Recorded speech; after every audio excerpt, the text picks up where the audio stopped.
Welcome to the HR Uprising Podcast. This podcast series explores HR hot topics and challenges through conversations with relevant experts and real-life HR, learning, and OD professionals. The HR Uprising is about learning through collaboration and evidence-based action. We want colleagues to have the confidence and skills to rise up through their organizations by delivering real, lasting business value. Now, introducing your host, chartered psychologist, experienced change agent, entrepreneur, speaker, and coach, Lucinda Carney. Hello and welcome to this week's HR Uprising Podcast. My name's Lucinda Carney and I'm your host. And would you believe it, this is our 21st episode. So, moving swiftly into our episode as ever, this week I wanted to look at a topic which is being discussed in many ways. It's been discussed, yet it hasn't. In fact, I'm talking to you today, the day after Boris was defeated in the Commons. I almost feel like this and performance appraisal is the Brexit argument of HR. But hopefully we're a little bit more decisive, maybe, in terms of understanding when it's the right thing to do. And perhaps that's the point we'll come out on. Anyway, I'll move swiftly onwards. I'm thinking I'll dig myself into a political hole here, which is probably not desirable. Before I move on to the actual meat of this debate, I wanted to look at it because we know that there's debates about whether performance appraisals are good or bad, and that's something we can look at. But one aspect that gets focused on within a performance appraisal is that of ratings. Because when you heard all the kerfuffle about the big companies apparently ditching performance appraisals, really what they were saying is that they were ditching their approach to ratings in many places. And very interestingly, they often haven't when you look at what's happened in the background, because ratings were intrinsically linked to their way of rewarding people.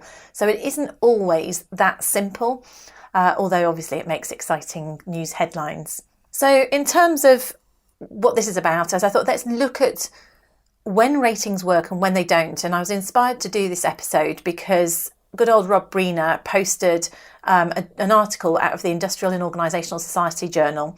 And I realised that most of us out there don't have times to read journals, don't have the time. This was called Getting Rid of Performance Ratings, Genius or Folly. And it's actually a synopsis of a debate that was apparently a standing room only debate a couple of years ago when they actually had their conference. So I thought it was worth me looking at this, but equally I've also looked at this topic myself in the past, and I've got a white paper on this called To Rate or Not to Rate.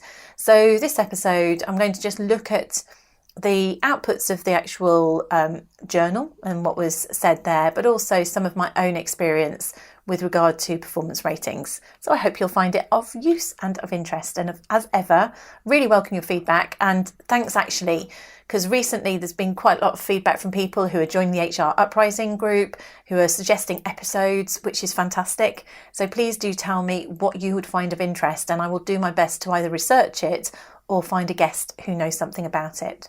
So, to rate or not to rate, that is the question.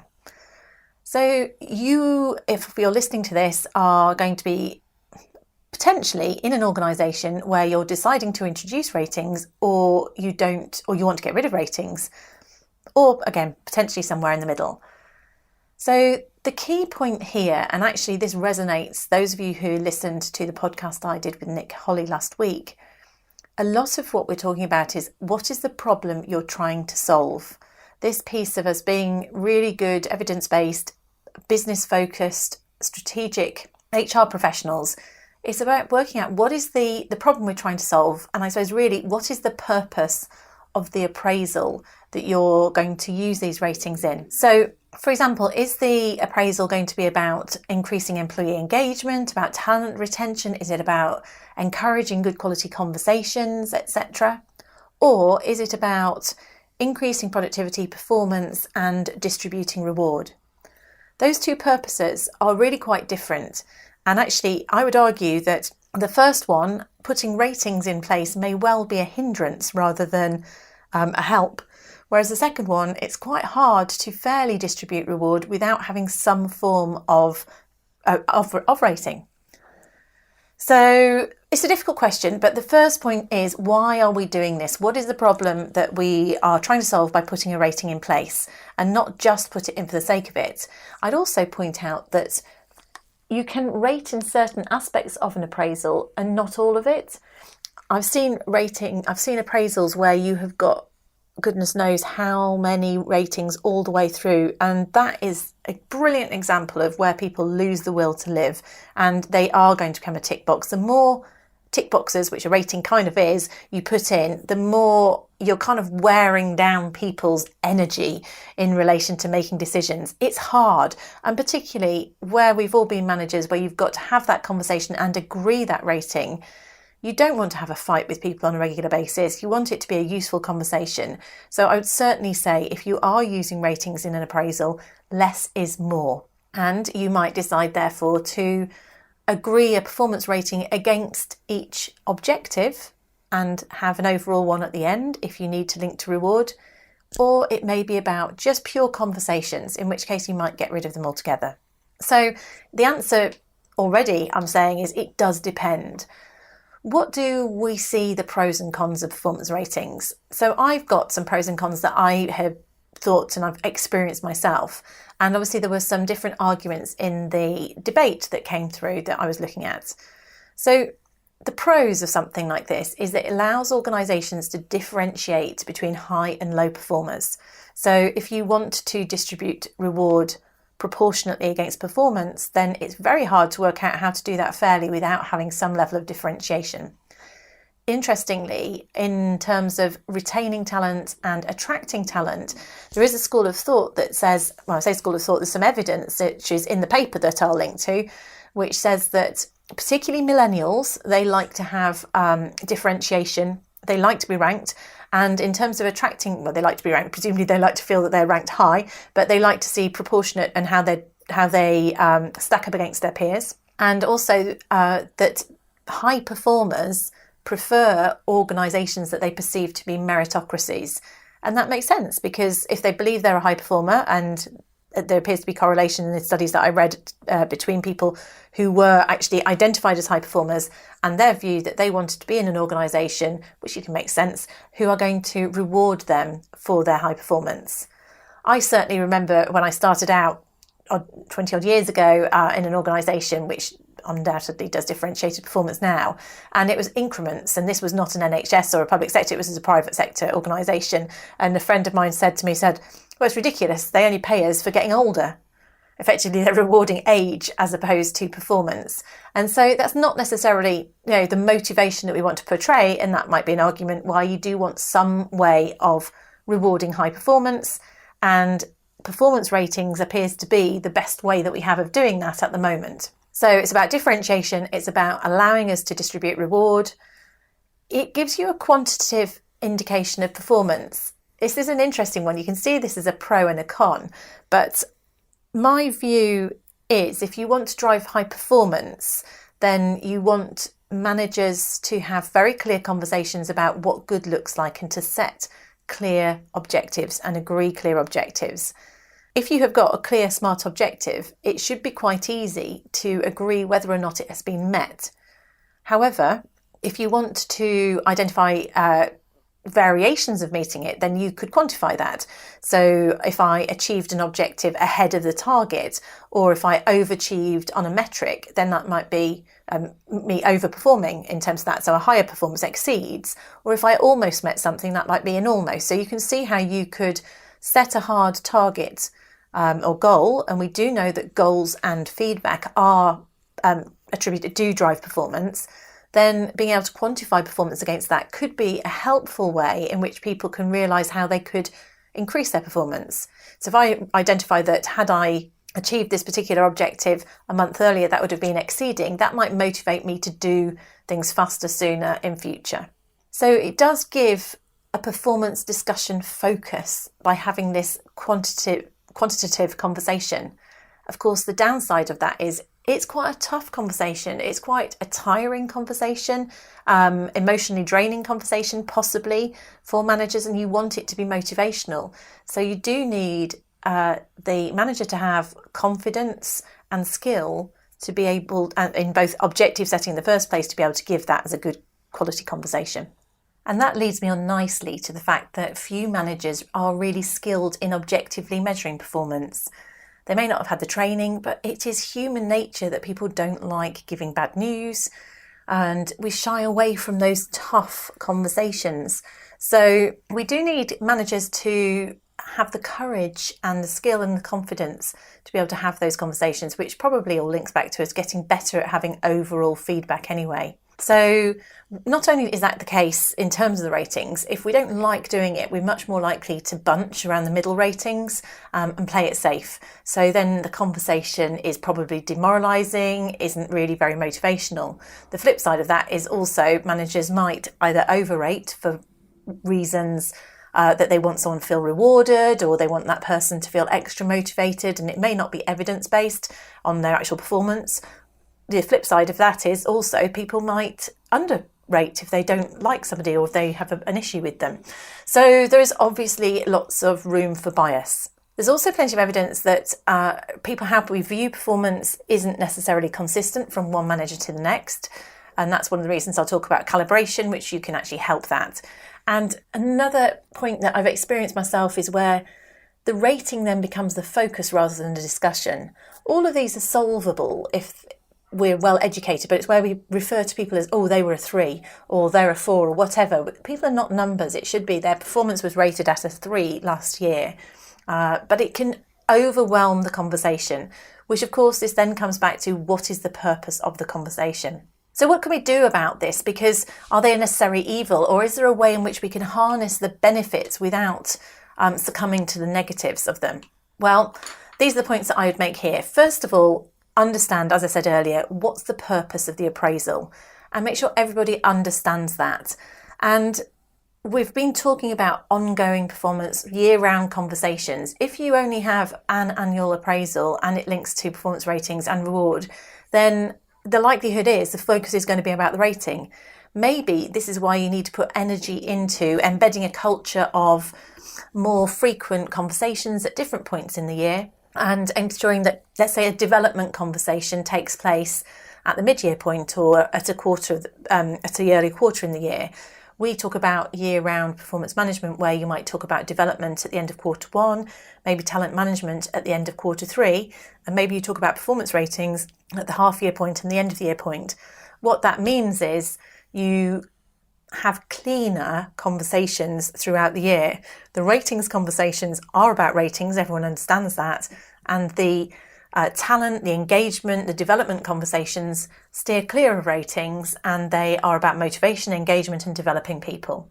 So think about how you can repurpose your performance management cycle to encourage and align ratings where they're necessary and make sure they're not there where they're not. I would avoid having one of these 10-page appraisal forms which has got ratings all the way through and incorporates talent management, career conversations, all within that same performance rating document, because those are incongruent conversations. I've got one here which I call 5-point scales, which this came out of a conversation with a colleague that I used to work with, and I think she's got a point. 5-point scales are really common. I come across them, so whether or not we talk about terminology, I'll talk about in the next one, but we do have a tendency to go to the centre in some things, play it safe by going 3.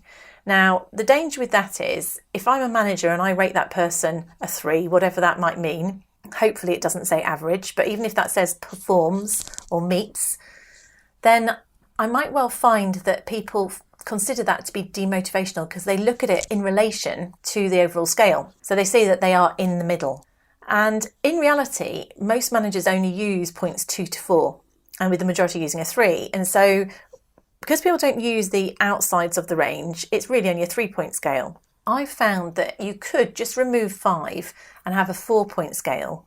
The reality is hardly anybody uses 1. They're still using ratings 2 to 4. But if you are therefore a 3 out of a 4-point scale, rated A, I'm using that terminology, if your rating is a 3 out of a 4-point scale, then actually it doesn't feel as average to people. They feel slightly happier. Just think it's a simple and possibly more effective way of making the experience more positive. And I hadn't thought of it until I tried to roll this out years ago with an organisation, and people were complaining about the 5-point. They say, oh, it's still average. We're going, no, it means this is fully meets. And when we removed that 5, it just seemed to take away some of that argument. Terminology. So I've seen many rating scales that have terminology which is underwhelming at best, but could be considered as negative. Often this is particularly bad in organisations that have got translations. I'll say no more, having worked for a German company. But do you really want, if you've bust your guts, you've achieved all of your really stretching objectives, and then your performance is labelled average? People just don't want that, or acceptable, or worse, simply 3. So have a think about how you can put language in place. Maybe you don't even need numbers. At the end of the day, you know what the numbers are going to be if you're doing some sort of calibration. And use more aspirational language like fully achieved or complete performance. It just makes people happier, but it also probably makes managers' life a bit more easy or less painful, to be honest, if the language is more attractive. It partially meets or almost achieved is much better than underperformance. So think about the language. I've talked about things, I alluded to objectives earlier, and of course just remember that, and I talked about it in relation to how you might under or overperform, try to ensure that if you are using ratings against objectives, that people write objectives that they can overachieve. So if you've got to achieve 100% of something, how do you overachieve it? So that's where the skill of a manager talking to an individual about what their milestones might be.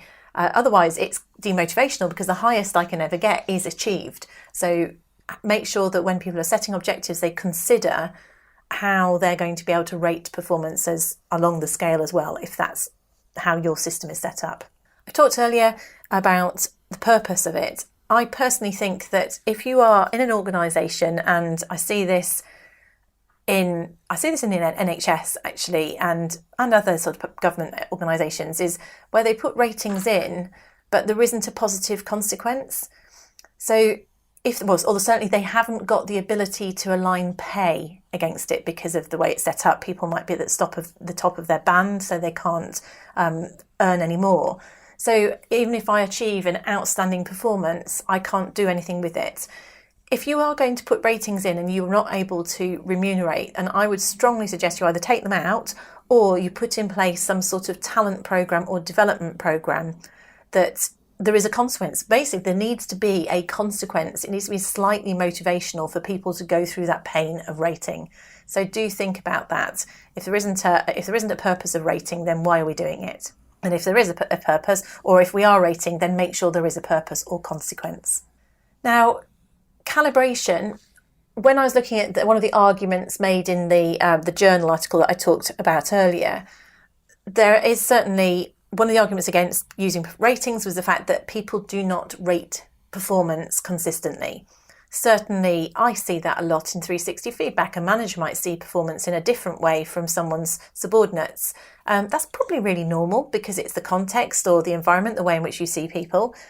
To a certain extent, they say that actually doing calibration where you've got peer rating, that will actually improve performance and you can get greater consistency. And my experience of calibration is that actually managers learn through calibration, where they realise that the way they see performance or their evidence for high performance may not necessarily stack up against their peers. So whether it's the averaging out of the rating by talking to other people, or whether it's just that level of feedback of how your perception stacks up against that of your peers, calibration is certainly a way. If you're going to link to pay, I would strongly recommend that you use some sort of calibration process to ensure that it's done well and fairly. And then my final point that I say avoid at all costs, and I don't think people do this anymore, but do you remember the sort of GE days when they used to talk about a bell curve and the top 10% would, I don't know what would happen, those would be promoted, the bottom 10% would be sacked. And that's one thing if it was a normal distribution, not so particularly like it if it's normal distribution anyway, but what's even worse is if you force people into normal distribution. If you're putting ratings in place in your organisation, then it's maybe about getting some sort of clarity and robust quantitable data on performance. Remember that people are people. It will take a while for people to have strong, smart objectives that can be rated fairly. It will take a while for managers to have the skills and confidence to rate effectively and for calibration to become a norm. What I would never ever want to do is say you can only ever have a normal distribution. if you're going to distribute reward, it is better, in my opinion, to take your skewed distribution post-calibration and distribute the reward in line with whatever that is. In future years, hopefully it will become more of a normal distribution, but I would never want you to go, you can only have a certain number of high performers in your organisation. Now, I think the main way of solving that is at calibration. If I'm a manager saying that all of my team are high performers, yet we haven't achieved any of our team goals, then it would be perfectly fair to knock those scores down. But that's not the same as saying, I'm afraid you're not allowed to have 5 people who are high performers, because that's not reality. With a small population, you need at least 100 people to have a normal distribution, I'd say more. So that's something that I'd say is just avoid that at all costs if you can manage that within your organisation. So those are my thoughts against ratings, and a number of those were the ones that concur with the argument that was put forward in is our ratings folly or genius debate. The few key points that I perhaps pull out of here to save you reading the journal, but if you want to read the actual article, I'll put a link to it.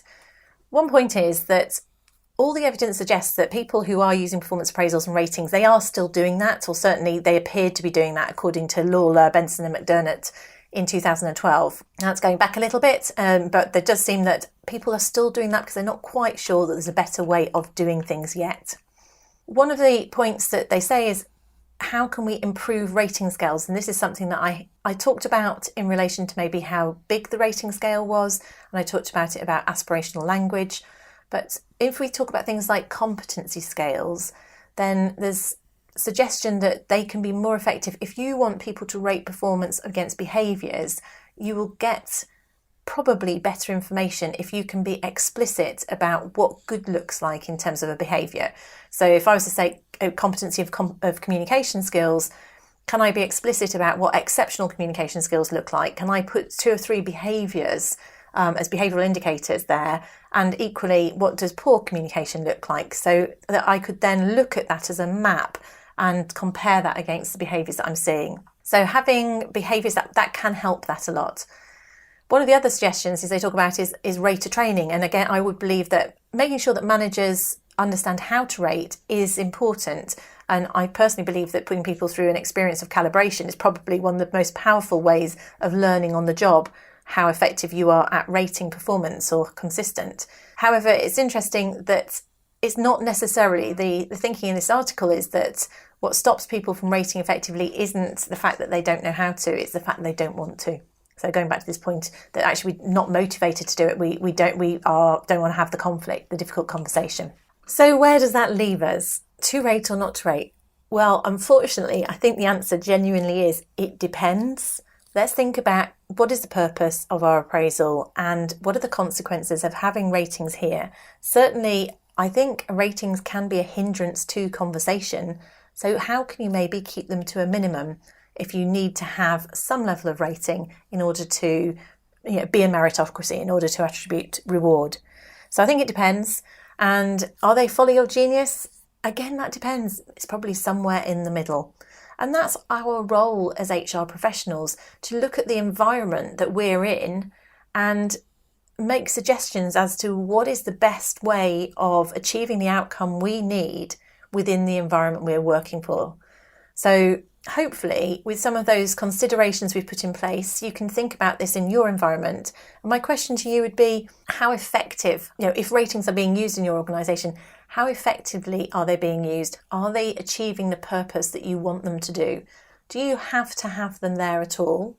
Or are there ways in which you could strip bits of the appraisal out to do it different parts of the year, which would mean you get the best of both worlds, maybe conversation and some objective data to be able to achieve your outcomes? I'd be really interested in people's experiences and recommendations, because it definitely depends from environment to environment.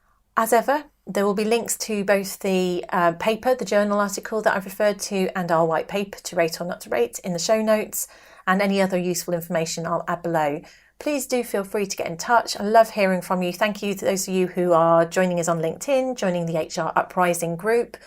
At time of recording this, we're over 5,000 downloads, so I would hope we would be higher than that by the time this goes out in about 3 or 4 weeks.